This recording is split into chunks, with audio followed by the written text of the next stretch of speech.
Bandhavgarh national park को आज लोग बाघों के लिए जानते हैं, लेकिन एक समय ऐसा था जब ये जंगल सिर्फ एक नाम से पहचाना जाता था। वो नाम था चार्जर।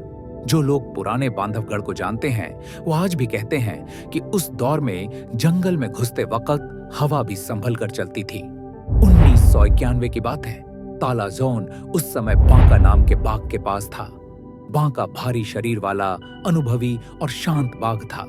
सब कुछ सामान्य चल रहा था, तभी एक दिन पहाड़ियों की तरफ से ऐसी दहाड़ सुनाई दी कि पूरा इलाका सन्न रह गया।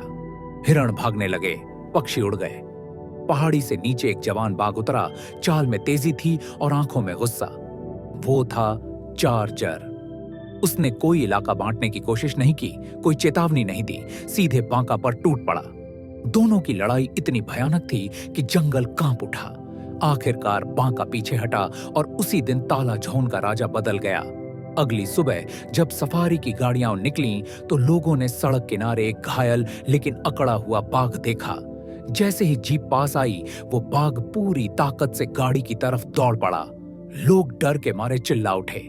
यही पहली बार था जब किसी ने देखा कि ये बाघ गाड़ियों पर चार्ज करता है।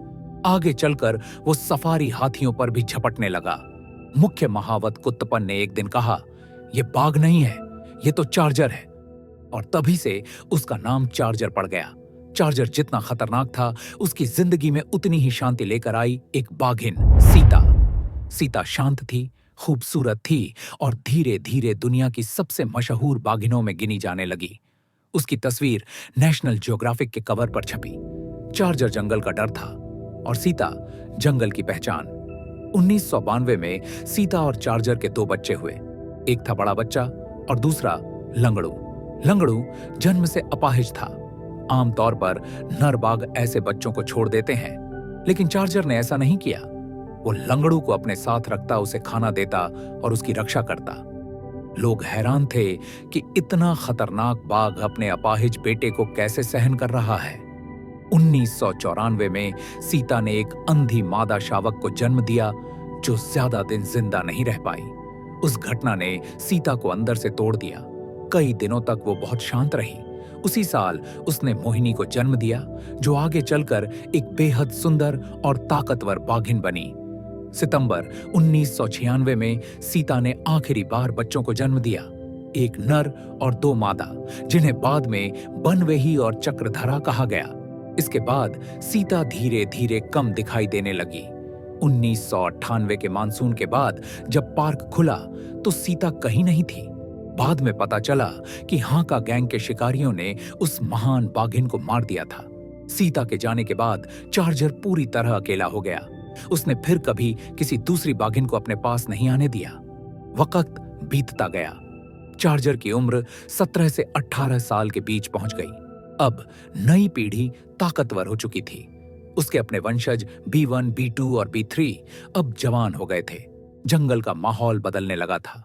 सबसे पहले टकराव हुआ B1 से। B1 जवान था, तेज था और अपने इलाके के लिए तैयार। एक दिन दोनों आमने सामने आए।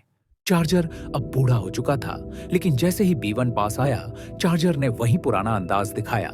दोनों में भयानक भिड़ंत हुई। पंजे चले, दहाड़ गूंजी। B1 ने ताकत दिखाई, लेकिन चार्जर ने अनुभव। लड़ाई के बाद B1 पीछे हट गया, लेकिन उसी दिन ये साफ हो गया कि अब चार्जर का समय ढलान पर है। इसके कुछ समय बाद जून 2000 में चार्जर की ओर भी खतरनाक लड़ाई हुई B2 से।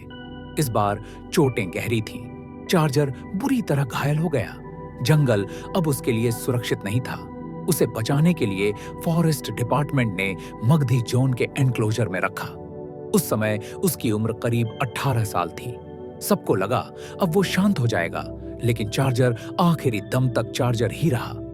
एनक्लोजर के अंदर भी वो जाली पर चार्ज करता, गाड़ियों पर झपटता और दहाड़ता। शरीर थक चुका था, लेकिन उसकी आंखों में अब भी वही पुराना राजा जिंदा था।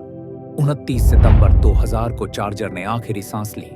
उसे दफनाया नहीं गया, उसका अंतिम संस्कार किया गया। चार्जर वहीं खत्म नहीं हुआ, वो बांधवगढ़ की यादों में बस गया।